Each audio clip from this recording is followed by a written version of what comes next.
तो देखो बच्चों, चैप्टर हमारा चल रहा था भोली। पहले हमने पढ़ लिया था कि इसमें भोली नाम की लड़की होती है जो कि बचपन में की चोट के कारण से उसकी बुद्धि कमज़ोर हो जाती है और जो है वो जब वो बोलना शुरू करती है तो थोड़ा हकलाने लग जाती है, स्टेमर का हो जाती है, बोलना हकलाने लग जाती है मतलब।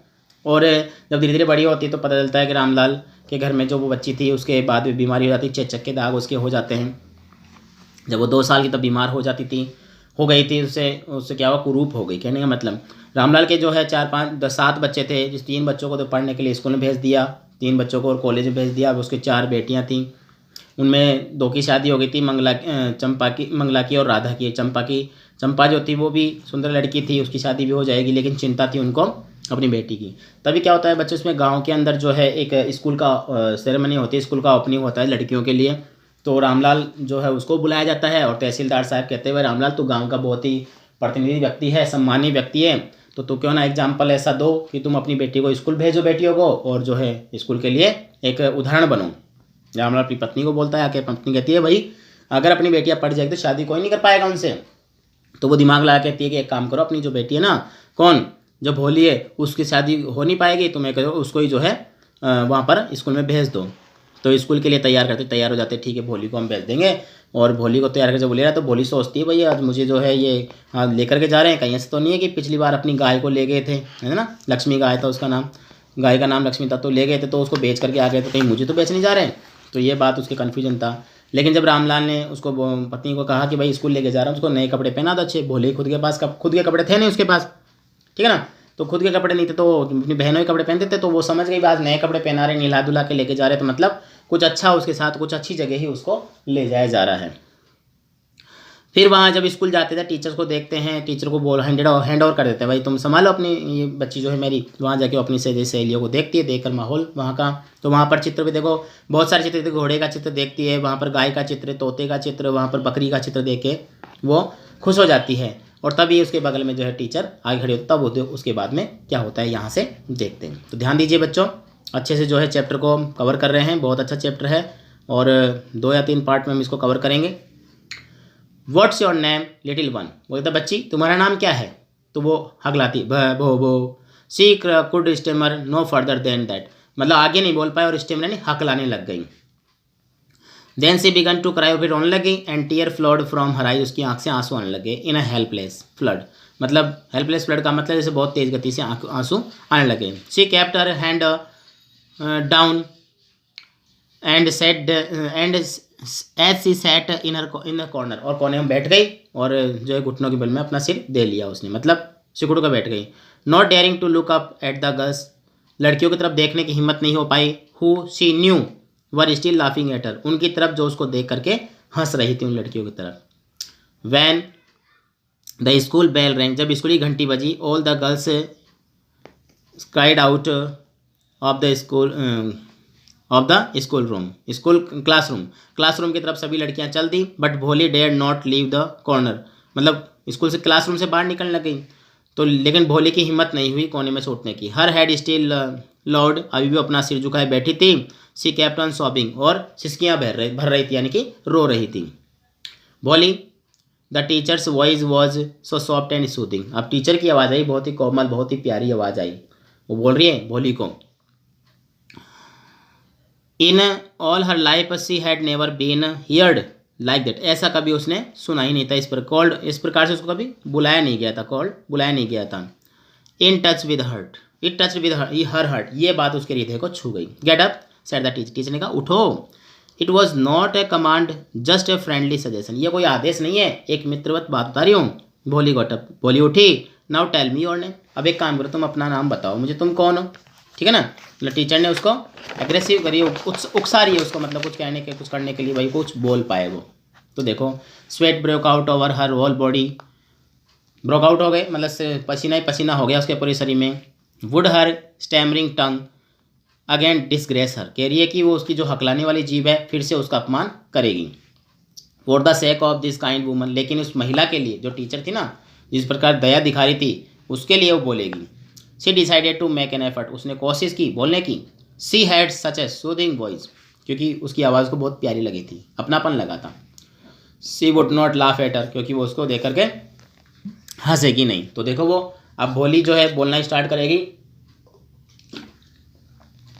और थोड़ा हकलाएगी। सी बिगन टू स्टेमर, और उसने हकलाना शुरू कर दिया। Well done well done, teacher बोल रही देखो। द टीचर एंकरेज, टीचर ने उसको एंकरेज किया, साहस बांधा उसमें।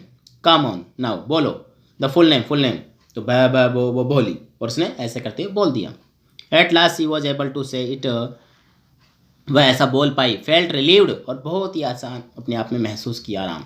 As if she was a great achievement, जैसे उसने इट वॉज ग्रेट अचीवमेंट, उसने ग्रेट अचीवमेंट हासिल कर ली हूँ। वेल डन, बहुत अच्छा। Teacher patted her affectionately and said, उसको बड़े दया से, उसे प्यार से जो है उसकी पीठ तपता हुआ बोली। Put the fear out of your heart, अपने हृदय से डर को निकाल दो। You will be able to speak like everyone else, तुम भी औरों की तरफ बोल पाओगी। देखो ऐसा होता है ना। अब देखो बोली looked up as if to ask really, बोली ऐसे देखने लगी जैसे कि वास्तव में वो कुछ पूछना चाह रही थी। Yes yes, it will be very easy, तो बहुत आसान है। You just come to school every day, तुम रोजाना स्कूल आओ। विल यू कम, आओगी? बोली नोडेड, बोली ने गर्दन हिला दी। नो, से इट अलाउड, नहीं। वह ऐसा जोर से बोली। ये यस, एंड भोली हर सेल्फ वॉज एस्टोनाइज्ड, भोली बहुत खुश थी। That she had been able to say it, कि वो ऐसा ये कहने योग्य बनी। Didn't tell you, now take this book. Didn't I tell you, नहीं क्या ऐसा नहीं है। I take this book, now take this book, अब ये किताब ले लो। अब देखो क्या होता है। The book was full of nice picture, किताब में बहुत सारे चित्र थे। The picture were in colour, सब में अलग अलग रंग था। Dog, cot, cat, goat, horse, parrot, tiger, cow, just like Lakshmi, गाय तो उनकी लक्ष्मी जैसी ही थी, है ना। And with every picture was a word in a black letter, हर एक चित्र के पास क्या था? ब्लैक लेटर, यानी काले काले अल्फाबेट अक्षर लिखे हुए थे।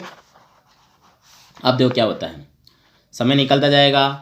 इन 1 मंथ, एक महीने में, you will be able to read this book, तुम ये किताब पढ़ने योग्य बन जाओगी। Then I will give you the bigger book, कि मैं तुझे इससे ही बड़ी किताब दूंगी। टीचर बोल रही है।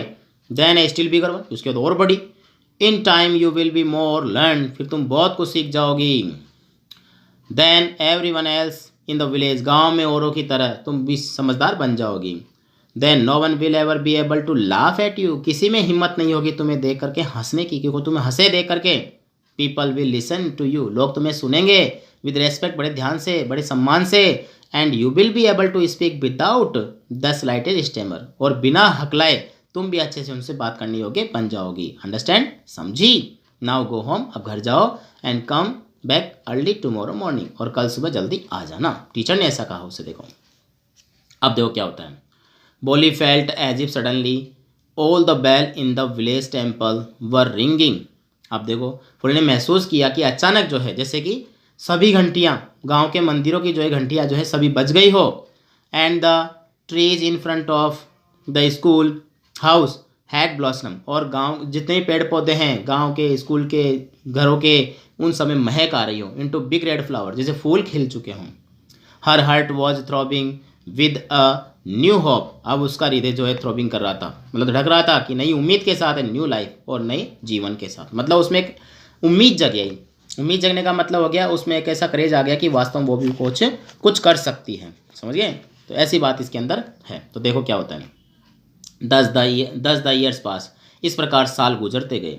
The village become a small town, गाँव जो है कस्बा बन गया। पहले तो गाँव था, अब कस्बा बन गया। The little primary school become high, क्या हो गई?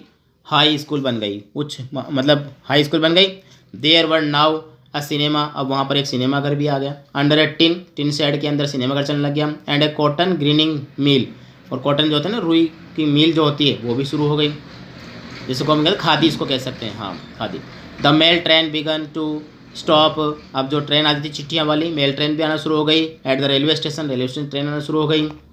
वन नाइट, एक रात्रि, the dinner after dinner, dinner करने के बाद, रात का भोजन करने के बाद, Ramlal said to his wife, Ramlal ने अपनी पत्नी से कहा। Then shall I accept Vishambar's proposal, तो क्या मैं विशंबर का प्रस्ताव स्वीकार कर लूँ? देखो विशंबर इसमें आएगा, एक ऐसा व्यक्ति है जो बहुत उम्र में ज़्यादा बड़ा है, लेकिन वो उसे शादी करने की बात चल रही है भोली से। तो क्योंकि वो समझदार हो गई, अब पढ़ने लग गई, अच्छे से बोलने लगी, तो पता नहीं था, लेकिन वो पढ़ लिख रही है, तो वही प्रस्ताव आ गया। यह सर्टेनली हिज वाइफ सेड, उसकी पत्नी कहती हाँ बिल्कुल, हाँ मतलब एक्सेप्ट कर लीजिए। Bholi will be lucky to get such a well to do bridegroom, कहती है कि भोली बहुत ही भाग्यशाली होगी जिसको इतना इतना अच्छा इतना समृद्धशाली दूल्हा मिलेगा। तो वो दूल्हा कैसा था देखो, उसके बारे में हम देखते हैं आगे। ए बिग शॉप, जिसकी एक बड़ी दुकान है। A house of his own, खुद का घर है। And I hear several thousand of in bank, और मैंने तो ये भी सुना है कि कई हज़ारों रुपये उसके खाते में भी है। More over he is not asking for any डोरी, और कहते हैं कि वो डोरी भी नहीं मांग रहा है। डोरी जानते हो बच्चों, दहेज होता है, किसी प्रकार के दहेज की मांग भी नहीं कर रहा है। तो देखो यहाँ पर जो बात आती है बच्चों, ये एक रूढ़िवादी परंपरा है।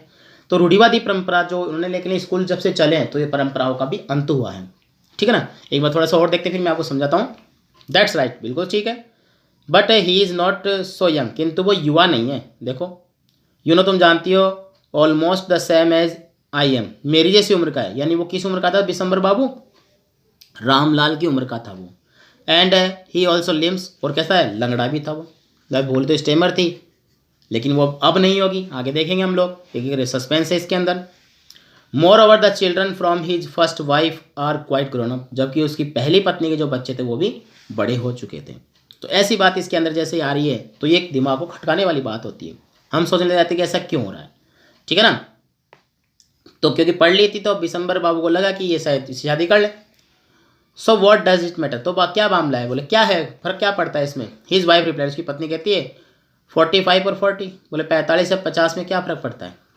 It is no great age for a man, बोले एक आदमी को भी ज़्यादा उम्र नहीं होती है। वी आर लकी, हम बहुत भाग्यशाली है। That he is from another village, कि वह दूसरे गांव का है। And does not know about her pock marks, देखो इन्होंने एक बात छुपा ली। उन्होंने कह तो दिया भाई हमारी पढ़ी लिखी हमारी बेटी है, किंतु और उसके पॉक मार्क्स के बारे में नहीं जानता। मतलब चेचक के दाग थे ना, उनके बारे में वो कुछ नहीं जानता। And her lack of sense, और उसकी लैक ऑफ सेंस, नासमझी के बारे में कुछ नहीं जानता है। ये देखो शादी कर रहे हैं उससे, लेकिन उसको कुछ नहीं पता। उसने प्रपोजल रखा, उसने कह दिया और यस कर दिया उन्होंने। अब देखो क्या होता है। If we don't accept this proposal, अगर हम ये प्रस्ताव स्वीकार नहीं करते हैं, सी मे रिमेन अनमेरिड और हर लाइफ, तो वह अपने पूरे जीवन भर क्या हो जाएगी, अविवाहित ही रहेगी। तो यहाँ पर जो बात बताई गई बच्चों, वो ऐसी बात है कि वो सोच रहे हैं कि ऐसा क्या होगा। ठीक है ना, मतलब की बात ये हो जाएगी कि वो उसकी शादी नहीं, अब रिश्ता आया है तो अगर हम ठुकरा देंगे तो बाद में शादी होगी। माता पिता की चिंता थी, लेकिन चिंता ही ऐसी थी कि वो ये सोच रहे थे कि अपनी बेटी की शादी ऐसे आदमी से क्यों करें, लेकिन वो इसलिए कर रहे थे शायद उसकी शादी नहीं हो पाएगी। ठीक है ना, तो बच्चों देखो यहाँ तक हमने पढ़ा है। अभी जो है ज़्यादा बड़ा चैप्टर नहीं है, हो जाएगा, थोड़ा सा और पढ़ा देता हूँ मैं भी, देखिए। ठीक है ना, तो देखो आगे क्या होता है। बट आई वंडर वॉट भोली विल से, अब देखो पिता तो पिता होता है, क्या बोल रहा है, किंतु मैं सोच रहा हूँ कि भोली क्या कहेगी इसके बारे में, कि भोली जो बोलेगी उसके बारे में सोच रहा हूँ। तो वो क्या होती है, what will the witless one से, वो मूर्ख क्या कहेगी, बुद्धिहीन, विटलेस बुद्धिहीन क्या कहेगी। शी इज ए लाइक डम काऊ, वह तो गूंगी गाय के समान है। अपनी बेटी भोली के बारे में बोल रही है, जिसका नाम क्या था, सुलेखा। शाबाश। मैं भी, यू आर राइट मैटेड रामलाल कह रहा है कि हो सकता है तू सही कहती है कि वो तो गूंगी गाय है, कुछ नहीं बोलती है। In the other corner of the courtyard, अब देखो बात आ रही है यहाँ पर, उसी घर के आंगन के एक कोने में भोली ले अवेक ऑन हर कॉट, भोली अपनी चारपाई पर लेटी हुई थी। लिसनिंग हर पेरेंट्स विस्पर्ड कन्वर्सेशन, अपने माता पिता की जो धीरे धीरे कानाफूसी हो रही थी, जो बात कर रहे थे, उन सबको क्या कर रही थी, वो सुन रही थी। कहने का मतलब ये आ गया, भोली को इन सब के बारे में पता लग चुका था कि मेरे माता पिता जो मेरी शादी की बात कर रहे हैं और ऐसा कोई आदमी है। देखो यहीं तक पढ़ेंगे इसको हम, जो जिसका नाम विशंबरनाथ है, और विशंबरनाथ ऐसा व्यक्ति है जो लंगड़ा है और पहले शादी हो रखी है उसकी, पहले से उसके बच्चे हैं, फिर भी वो बेचारी कुछ नहीं बोलेगी। आगे जब हम चैप्टर देखेंगे बच्चों, सस्पेंस है, आप जो है चैप्टर को यहीं तक उसके वर्ड मीनिंग जो है तैयार कर लीजिए। हमने जो अभी पढ़ा है उसमें यही देखा है कि वो स्कूल गई, स्कूल में टीचर ने उसको एंकरेज किया और वो बोलना सीख गई। गाँव के अंदर जो है, गांव था वो स्मॉल टाउन बन गया, सिनेमा घर उसमें आ गया, मिल वगैरह जो वो वहाँ पर एस्टेब्लिश हो गई, स्थापना हो गई उनकी, और गांव में बहुत ज़्यादा विकास हो गया। और विकास होने के साथ साथ जो है वहाँ पर समझ भी आई लोगों के अंदर, और समझ जो आएगी जैसी आएगी उसको हम आगे भी देखेंगे। और भोली के पिताजी जो है भोली के बारे में बात कर रहे हैं अपनी वाइफ से, जो विशंबरनाथ का प्रपोजल आया हुआ है, प्रपोजल की स्वीकार करने की बात चल रही है, और दोनों आपस में बातें करते हैं कि वो तो बूढ़ा सा आदमी है। तो उसकी पत्नी कहती है क्या हो गया, तो कि अपनी बेटी के बारे में कुछ नहीं पता, उसके पॉक्स मार्क्स के बारे में, लैक ऑफ सेंस के बारे में कुछ नहीं मालूम, ये अच्छा है कि दूसरे गांव का है। तो ऐसे ऐसे सोच करके वो चिंतित भी हो रहे हैं कि अपनी बेटी की शादी उससे हो जाएगी, और जो है फिर भोली ने ये सब सुन लिया। अब उसके बाद क्या होगा बच्चों, उसको हम देखेंगे नेक्स्ट क्लास में। तब तक बच्चों गुड डे, गुड बाय।